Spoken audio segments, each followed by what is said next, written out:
ආයිබෝවන් කියලා පිළිගන්නවා. අදත් හැමෝම DilshanSoftLab YouTube channel එකට. අපි අද කතා කරන්න බලාපොරොත්තු වෙන්නේ කොහොමද කම්පියුටර් එකක් හරියට ෆෝමැට් කරන්න සහ Windows 10 operating system එක හරි විදිහට install කරගන්න කියලා. මුලින්ම ඔයාලා කම්පියුටර් එක on කරපු ගමන් ඔයාලට display වෙන්නේ මෙන්න මේ වගේ screen එකක්. එතන පහලින් BIOS setup එකට ඒ වගේම boot menu එකට වගේ menu වලට යන්න function keys කීපයක් display කරලා තිනවා. එතනින් අපිට දැන් අවශ්‍ය වෙන්නේ boot menu එකට යන්න. එතකොට මේක කම්පියුටරෙන් කම්පියුටරට වෙනස් වෙනවා මේ key එක මොකක්ද කියන එක. සමහර කම්පියුටර්ස් වල F12 තියෙනවා, සමහර කම්පියුටර්ස් වල F9 delete key එකටත් මේ පහසුකම ලබා දීලා තිනවා. එතකොට ඔයාලගේ කම්පියුටරයට ගැලපෙන boot menu එකට යන key එක මොකක්ද කියලා ඔයාලා හොයාගන්න ඕනේ. ඊට පස්සේ ඒක press කරන්න කම්පියුටර් එක on වෙද්දිම මෙන්න මේ menu එකේදී එතකොට ඔයාලට display වෙයි boot menu එකක්. ඒ කියන්නේ boot devices list එකක් පෙන්වන මෙන්න මේ වගේ menu එකක්. එතකොට මෙන්න මේ menu එකෙන් ඔයාලා boot කරන්න හදන්නේ USB device එකක් use කරලාද එහෙම නැත්නම් CD එකක් DVD එකක් use කරලාද කියලා තෝරන්න ඕනේ. ඒතර ඔයාලා අදාළ device එක තෝරලා enter key එක press කරන්න. ඊට පස්සේ press any key to boot from USB එහෙම නැත්නම් press any key to boot from CD DVD කියලා මෙන්න මේ විදිහට message එකක් display වෙයි. මෙතනදී ඔයා keyboard එකේ මොකක් හරි key එකක් press කරන්න. ඊට පස්සේ Windows files load වෙනවා කියලා screen එකක් පෙන්නයි. හරි. දැන් Windows 10 install කරන්න පළවෙනි පියවරට අපි ඇවිත් ඉන්නේ. මෙතනදී අපිට තෝරන්න දෙනවා language to install. install කරන්න ඕනේ භාෂාව. මෙතන United States වලගේ list එකේ තිබ්බොත් US තෝරන්න. එහෙම නැත්නම් මෙතන මගේ තියෙන UK විතරයි. ඒ කියන්නේ UK හැමම තියෙනවා. ඊට පස්සේ time and currency format. ඒ කියන්නේ වෙලාව සහ මුදල් ඒකක වර්ගය කොහොමද පෙන්වන්න ඕනේ කියලා මම ඒක US දානවා. ඊට පස්සේ keyboard or input method keyboard layout එක මොකක්ද කියලා තෝරන්න ඕනේ. ඒ කියන්නේ මම පාවිච්චි කරන්නේ US keyboard එකද එහෙම නැත්නම් UK keyboard එකද එහෙම නැත්නම් වෙනත් රටක keyboard එකක්ද කියන එක මම මෙතනදී ඒ layout එක මොකක්ද කියලා තෝරලා දෙන්න ඕනේ. මම ඒ අවශ්‍ය සැකසුම් ටික කරාට පස්සේ next කියන button එක click කරනවා. මේ window එකේදී ඔයාලා කෙලින්ම install now කියන button එක click කරන්න. ඊට පස්සේ setup එක start වෙයි. ඊට පස්සේ අහනවා ඔයාලගෙන් product key එකක් තියෙනවා නම් ඒක enter කරන්න කියලා. මම ගාව දැනට product key එකක් නැහැ. මේක activate කරන විදිහ අපි පස්සේ බලමු. ඒ නිසා මම දැනට I don't have product key කියන එක click කරලා next button එක click කරනවා. හරි. මෙතනදී ඔයාලට operating system එකේ version එක තෝරන්නයි. මම මෙතනින් Windows 10 Pro කියන version එක select කරලා next button එක click කරනවා. ඊට පස්සේ license agreement එකටත් I accept කියන එක click කරන්න ඕනේ. ඊට පස්සේ ඔයාලට පෙන්නන්නේ which type of installation do you want කියලා. මෙතන upgrade කියලා ගත්ත තිනවා. ඊට පස්සේ custom කියලා ගත්ත තිනවා.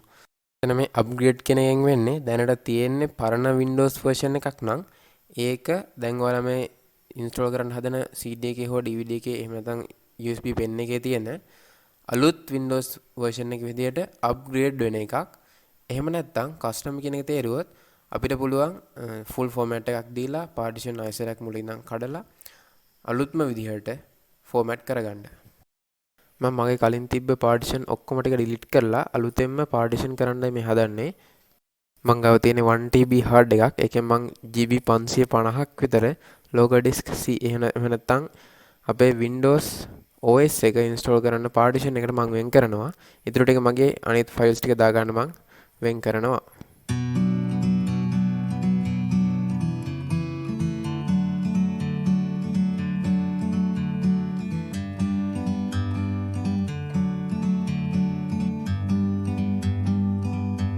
Like a bird on a tree,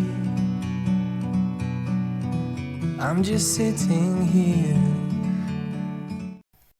මෙතනදී ඔයාලට දකින්න පුළුවන් recovery system සහ MSR කියලා partition තුනක් කරලා තිනවා. මේ partition තුන system එකට අවශ්‍ය partition තුනක්. මේ partitions වලට අපිට Windows 10 install කරන්න බෑ. ඊට පස්සේ හැදිලා තිනවා primary කියලා partition එකක්. අන්න ඒකට තමයි අපි Windows 10 install කරන්න යන්නේ. ඊට පස්සේ අපි තව ඉතුරු වෙලා දෙනවා unallocated space එකත්. ඒකත් අපි new කෙනෙක් click කරලා ඒක හැම apply කරලා මම අර කලින් කිව්වා වගේ මගේ අනිත් files දාගන්න මම මේ partition එක හදනවා. ඊට පස්සේ අපි disk 0 partition 4 කියන partition එක select කරලා next button එක click කරලා Windows 10 install කරගන්න යනවා.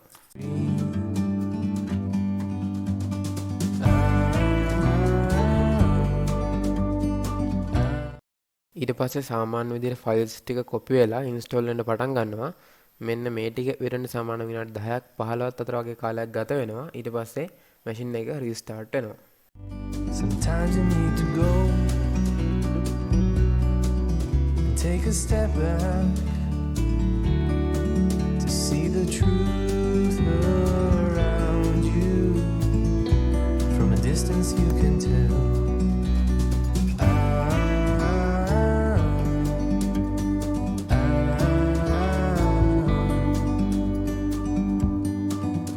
You and me were meant to be in the great outdoors, forever free. You and me meant to be. හරි රීස්ටාර්ට් වුණාට පස්සේ ඔයාලට ඔයාලගේ රීජන් එක තෝරන්න වෙනවා. ඒකට ඔයාලා යුනයිටඩ් ස්ටේට්ස් තෝරලා තියන්න. ඊට පස්සේ yes කියන එක ක්ලික් කරන්න. ඊට පස්සේ ඔයාලෙන් අහනවා නැවතත් කීබෝඩ් ලේඅවුට් එක මොකක්ද කියලා. ඒකටත් ඔයාලා යුනයිටඩ් ස්ටේට්ස් ඉන්ටර්නැෂනල් කියන එක ක්ලික් කරලා yes බටන් එක ක්ලික් කරන්න.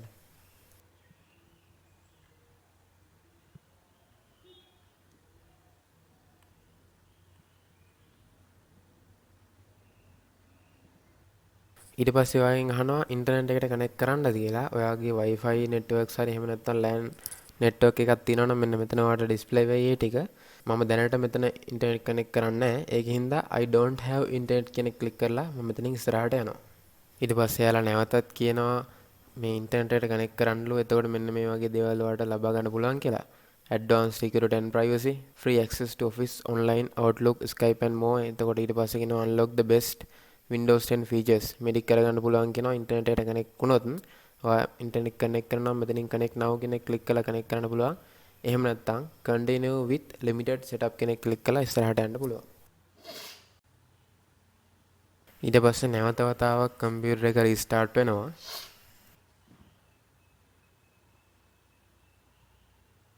හරි ඊට පස්සේ ආයෙත් එයාලා කියන්නේ ඉන්ටර්නෙට් එකට කනෙක්ට් කරන්නමයි කියලා.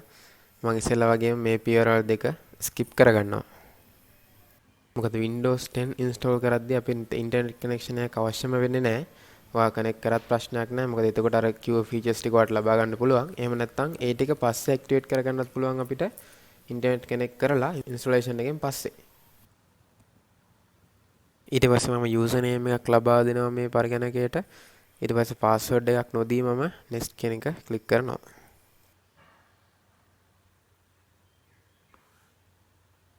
ඊට පස්සේ මෙයාලා අහනවා do more across devices with activity history කියලා. මෙතනදී සාමාන්‍යයෙන් අපි browser එක history එකක් save වෙනවා වගේ වැඩක්. අපි කරන්නේ මොනවද කියලා අපේ මෙතන history එකක් save වෙනවා. ඒකට permissions දෙනවද නැද්ද කියලා තමයි මෙතන අහන්නේ. permissions දෙනවා නම් yes click කරන්න පුළුවන්. එහෙම නැත්නම් no කියන එක click කරන්න පුළුවන්. මේ දෙකෙන් කෝක් click කරත් කිසිම ප්‍රශ්නයක් වෙන්නේ නැහැ. මම මෙතනදී yes කියන එක click කරනවා. එතනදී ඔයාලෙන් අහනවා get help from your digital assistant කියලා. ඔයාලා දන්නවා Apple phones වල Siri කියන පහසුකම තියෙනවා වගේම Android devices වල Bixby එහෙම නැත්නම් Google Assistant ඉන්නවා වගේ Microsoft devices වල Cortana කියන digital assistant ඉන්නවා. ඒකට අපි පහසුකම ඒක activate කරනවා නම් අපි accept කෙනෙක් click කරනවා. එහෙම නැත්නම් අපිට මේ පහසුකම අවශ්‍ය නැත්නම් decline එක click කරලා ඊට පස්සේ privacy settings කීපයක් තමයි හදන්න තියෙන්නේ. ඒකෙදි මුකුත් වෙනස්කම් කරන්න අවශ්‍ය නැහැ. නිකම්ම accept කෙනෙක් click කරලා ඉස්සරහට යන්න.